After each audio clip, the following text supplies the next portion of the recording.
guys, welcome back to the channel. It's me, Rhiannon, and today's video is all about sigils, a little bit of the history behind them, how you can make your own at home, and personally how I make mine.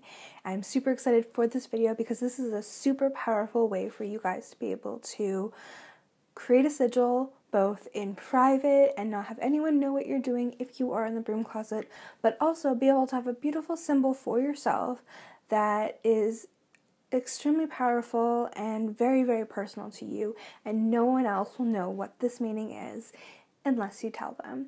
So for me, I use sigils in almost every single thing I do, and alongside candle magic is my most favorite way to practice any type of manifestation or any type of spell work. I use them in my spell bottles that I sell on my website. I use them in my carved candles. I'll actually grab one and show you guys in a minute here. I use them in my petitions. I use them on my skin. I am actually hoping to get a permanent tattooed one pretty soon. And there are actually several different types of sigils, and there are different ways that you can activate them. And I'm going to be getting into that today. Now, before we get into this video, let's light some incense. This is some sandalwood. This is one of my favorite ways to get into a video, so it just helps set the mood. If you guys are not yet already settled in with a cup of tea or a little snack, make sure you grab that right now in your favorite mug. And let's settle down to this video, light some incense, and let's get into it. And let's get a little witchy.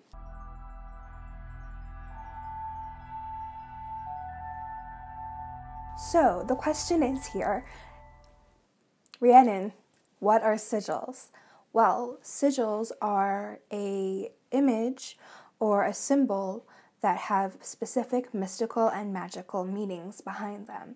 And we have sigils throughout our whole daily lives, through mundane circumstances like the two snakes wrapped around the pole, which are on most hospitals, which means medical help, and between that and like the symbols of the moon, the triple moon goddess, they're surrounded in our witchcraft and pagan practices as well. So basically, that's a sigil, this is a sigil, that's a sigil, that's a sigil, that one, yep, that one too, and this one is also a sigil. And I find them to be the most powerful thing in my practice. So I wanted to teach you guys how I make my sigils, and then going on in this little mini sigil series, I'll actually dive more into the deeper history of sigils and sigils in witchcraft and pagan practices, and also the different ways to create sigils. There are many, many different ways to create sigils. This one is a little bit more on the artsy side, but there are many different sigil charts that you can use, planetary charts that you can use to derive your sigils. And if you're looking for a specific effect, for example, like Mars, you can use the sigil chart of Mars to create your sigil, and that one already has the imbued energy of Mars in it. For, say, something that is very passionate and driven, and maybe even if you have a vendetta against somebody, you'd probably use Mars to utilize that energy. Or if you are looking to really come off as a powerful person and someone who's very confident, I would use Mars as your sigil key. And there are many different ones that you can use. That's just one example. So later on, I'll go through how to use those charts. They're all a little bit different, but this one is a little bit more artsy and a little bit more free-flowing, and me being an air sign that I am, Gemini, and Libra, I am all air in my chart, and I like to be a little bit more flowy and less rigid in my practice and in how I create things. So this is how I create my sigils, and I hope you enjoy them. I create my sigils with a little bit more flow to them, and I use them in all different kinds of workings that I offer in my website. So for example, I do offer these little spell jar necklaces on my personal website. This one is They have a really nice long chain. This one is a self-love spell, but of course you could customize it for a actual love spell towards somebody else. There's a protection one that I just recently did for a client. I'll do some close-ups for you later on, but this is the other one that I have. This one is abundance and joy for personal friendships. Then I have my protection one, and then this one's a self-love spell, but of course all of the necklaces that I do offer are completely customizable, and I also create a custom sigil that goes inside here and is activated before I send them off to you guys. And they are super powerful, and those are more of a form of a permanent sigil.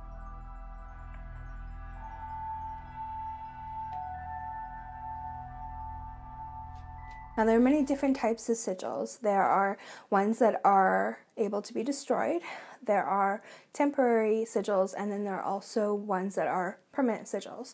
Now, the ones that I utilize in my spell bottles are permanent sigils, and then you just continue to recharge them with your energy once you've received them over time. And then the ones that I utilize, say, for example, in my candle spell work, are more of the temporary version.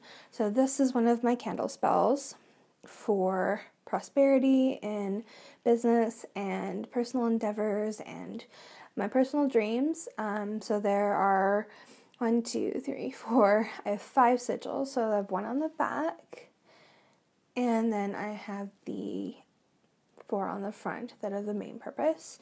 And I love these sigils. They've never let me down. They've helped me really focus in on the manifestations that I want to bring into my life. And that's more of a version of a temporary sigil. I would love to know, have you guys used sigils before, and how did it turn out for you? Do you continue to use them? Are they really powerful for you? Or if you've not used them before, are you wanting to now? Are you motivated? Are you inspired to create your own sigils and your own personal power images for yourself? I would love to know in the comments down below. Please let me know. The term sigil is actually derived from a Latin word called sigillum, and that word is meaning seal. So it's actually the root word of a lot of English words that we have today. For example, signature and sign are all derived from sigil. Historically, the term sigil was referring to the pictorial image of an angel, a demon, or a spirit. And an example of that would be the Lesser Key of Solomon. These symbols contain the princes of the hierarchy of hell, and these were actually representations of their true name. And a lot of people believe that your true name gives you power, and if somebody knows your true name, they could have some type of power over you. And that is used even today in witchcraft and paganism, and that's why a lot of people use magical names, just like my video last week where I was talking about my magical name and why I decided to start utilizing it in my practice and on my online platforms, is because people can have power over you once they have your name. They can do a spell on you if they know your whole name, your birthday, they have a picture of you, they can do a spell on you. And it could be for bad or for good. And these are very important things to protect. So the true names of these princes of hell are represented in the Keys of Solomon. And these are very powerful symbols that, if somebody utilizes, could hold power over these entities. There are also other symbols that I use that are from the Key of Solomon that are more representing of the planetary alignments, the planets like Jupiter and Saturn and the moon, and these are something that I use in my practice as well, that I can go into deeper practice with you guys with if you would like to know more about them and how I use them in my spell workings. But basically it helps you to utilize the energies of the planets through symbols. Instead of using something like a lunar oil or something, you can use the key of the moon. Instead of using a oil for Jupiter, you could use the key.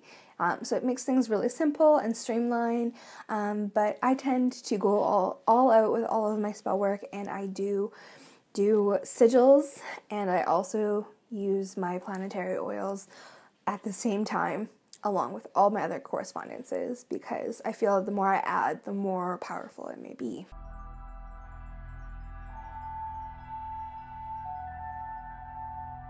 So you may be asking, why do we translate our affirmations, our intentions into a sigil or a symbol? Why would we do that? We could just simply write it down on a piece of paper in a sentence. Well, it actually works with the subconscious mind. So what we're really doing is trying to activate the subconscious mind through an image that has meaning to us, without activating our consciousness. So over time, you may even forget what those sigils officially meant to you, but whenever you see it, you are activating that again in your subconscious and bringing it into manifestation. You can get really creative with these, and they are so much fun to create. If you are any type of artist or love to just sketch and doodle, these are a beautiful way to bring it into your practice. You could draw sigils into your baking with honey or with icing on a cake before you smooth it out. For me, I sew them into the sleeves of my clothes or into the soles of my shoes. Sometimes I'll just draw them in with a Sharpie marker, and then over time, once they fade, I'll redo it. There are many different ways that you can utilize these symbols in your everyday life, and nobody needs to even know about it. I personally, for myself, when I'm really feeling down or low energy, I tend to take my Sharpie eye pencil. This is NYX Super Skinny Marker. And I hated it for my eyes. It was really patchy and annoying, but it draws really nicely on the skin. And this is something that will dry down, and for the most part, if untouched throughout the day, will stay. And then over time will fade through washing my hands. So I tend to draw on my skin, and this is a skin-safe way of doing that instead of using pens and Sharpies and all of that. And I definitely do not suggest using anything that's toxic on the skin, because our skin does absorb everything we put on it. So I definitely would suggest doing something more of a skin-safe way.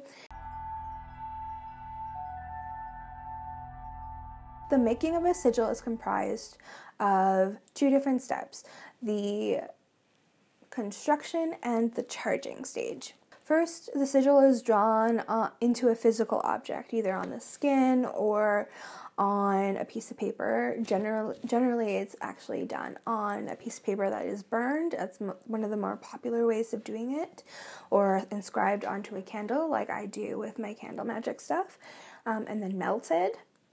Or it could be tossed into a bowl of water. It really depends on your intention in the spell, the elemental energies you may or may not be using, and whether you want it to be a destructible sigil or a temporary one, or something that's more permanent. How you would create and charge your sigil will be different depending on the type of sigil you'd like. For example, a destructible one could be burned or tossed into a bowl of water to disintegrate and melt away. Or you could use a temporary sigil that lasts while they are on the candle and then melts down and then is destroyed that way. You can draw it on the skin like I do, and then over time it rubs off and washes away. Or you can do something more permanent. And this is something that I thought is a beautiful way, especially to utilize sigils on your altar or within your home if you're able to. If you're owning your home, you can draw it on your wall, above your door frames if you own your property. For myself, I'm creating one for my altar that translates to basically my spells manifest. And I have another one that's going to be somewhere around sourcing power and energy at all times and being able to gather energy when I need and see fit, kind of like grounding without having to ground. So when I activate that, it'll pull energy into my spell. So how do we make a sigil? What do I do? How do I get started? I'm excited about this. What do you need to do? What you need to do is first have your intent. Like with all spells, you kind of need to reverse engineer this and see what your main intent is for your spell. And I suggest doing something that is in present tense and is positive or not counterintuitive. So for example, if you want money, you don't want to say I wish or I hope or I want money. You are going to say something, even like something, I'm so grateful that I have this abundance of money. Money is constantly flowing to me. Or I have consistent clients I have consistent clients coming to me and messaging me. I have new clients every single day who love my services and love my products, that kind of thing. You generally want to keep it very simple because the more words that you add to this will make it a little bit more complicated and make the sigil more difficult to create. There are many different ways that you can activate a sigil. So once we've created it, then we want to activate it. And it really depends on the spell and your intention, but you can charge it by blowing your air onto it, so blowing life into it, the breath of life. You can anoint it with a spell oil that is in correspondence to your spell and to your sigil. You can spit on it. You can use bodily fluids, you can dance, you can clap, you can chant. Chanting is one of my more favorite ways of doing it, or lighting it on fire. I like to burn bay leaves, so I'll draw it on a bay leaf and usually burn it that way, and that has a whole other correspondence to it. Or you can draw it on a piece of paper and burn it in like a fire safe container, like a cauldron. There's so many different ways of doing it, so it really depends on what you want to do. For me, I like to use anointing oil for the things that I use in my home, so above doorways and like protection seals to the home to keep things out. I really like to anoint the sigil with an oil, and that activates it, and it's something I can do quickly and easily whenever I clean the house a couple times a month. This sigil is all about my spells manifest quickly. This is one that I use on my altar all the time. I like to use block letters as much as I can when I am drawing my sigils. So let's just start off simply with writing out your sentence. So all my spells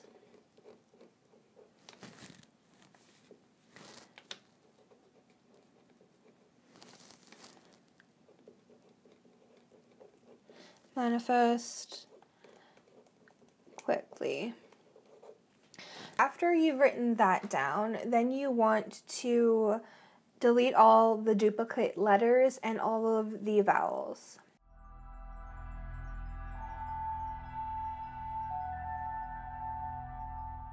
Okay, so now that we have all the letters that we want to use, we want to rewrite them out in a line. So I'll do that now.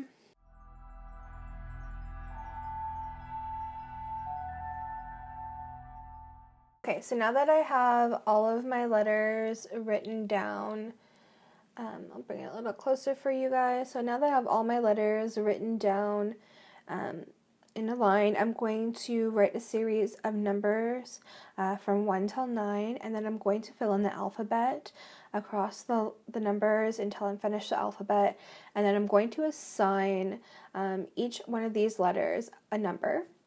And then once I'm done that, I'll come back to you guys.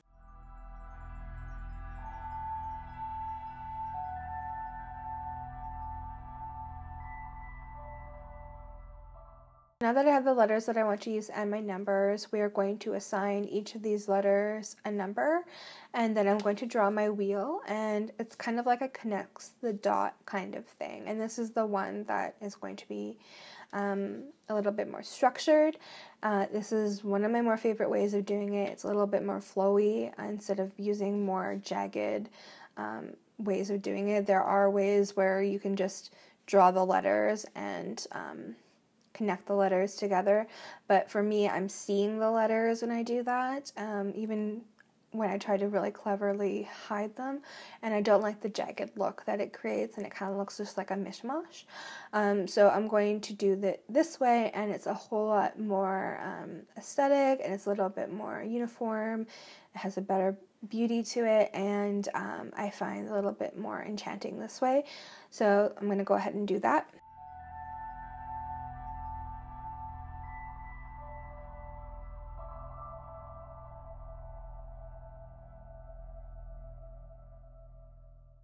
Okay, so now I have my numbers to my letters, and then I'm going to go ahead and draw the wheel and go from there. So basically you want to have 9 sections, and you want to fill in the circles with the numbers. I like to do them more randomly, differently every time. Some like to just do it counterclockwise or clockwise.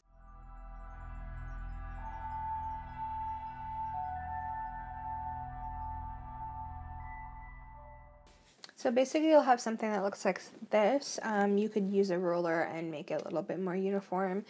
And you can use any number of numbers. Some people like to use 8. I like the sacred number 9, so I use 9.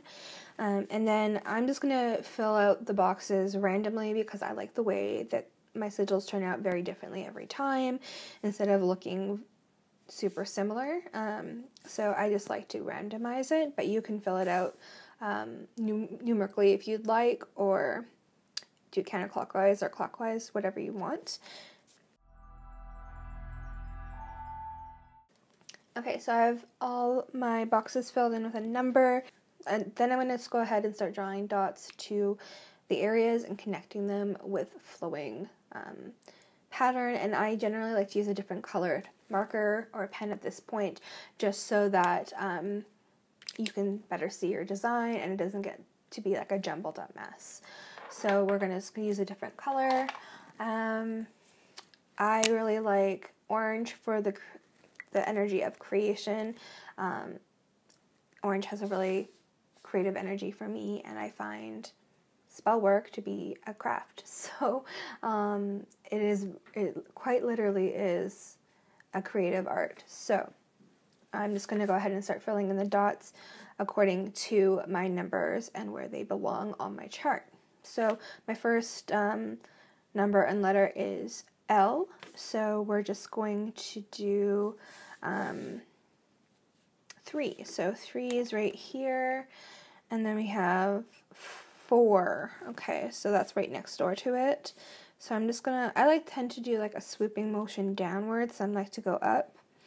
I like to just go down, and then we're gonna do 1, so that's up here. 1 and 5, so that's here.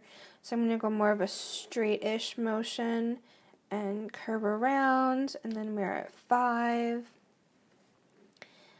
So 6, and then 2. So we're gonna go 6. I'm gonna go straight across here for 2. And then we're gonna do 8 is up here. 8. And we have 3. We have 2 letters that have the number 3 right after each other. So we're just going to do a swirl and go from there. And then after this, you generally want to just take the image off of the chart and draw it next to it best you can. And then you can thicken and thin the lines depending to have more of an artsy feel to it. So another one of the ways that I enjoy doing sigils are in a more artsy form. These are a little bit more free-flowing. You can use symbols that you already resonate with, like a heart for love or abundance. I would use a flower growing out of the ground. You can see here I'm drawing a flower and an arrow pointing up when I think abundance, prosperity, growth, anything like that. I'm thinking an upward arrow growing up and out of the ground.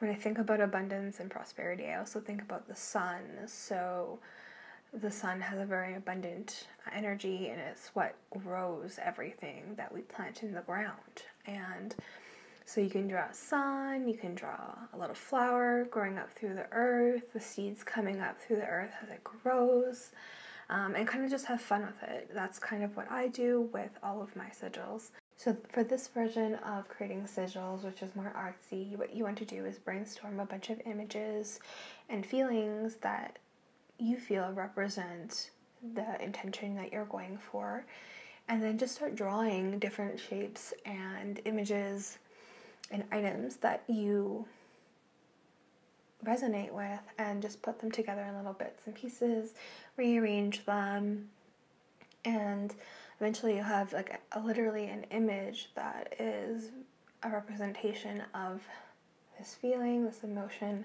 or this intention that you want to put forth. If you are not yet subscribed, but you do love my videos, definitely make sure you give this video a big thumbs up and subscribe to the channel, and make sure you hit the notification bell so that you don't miss out. I post every single week. If you enjoy this stuff and want to grow your practice and find your path in paganism, these are the videos for you. I talk about these things every single week, all about paganism, the paranormal, witchcraft, occultism, and alchemy. So if you enjoy those types of things, make sure you join the family down below.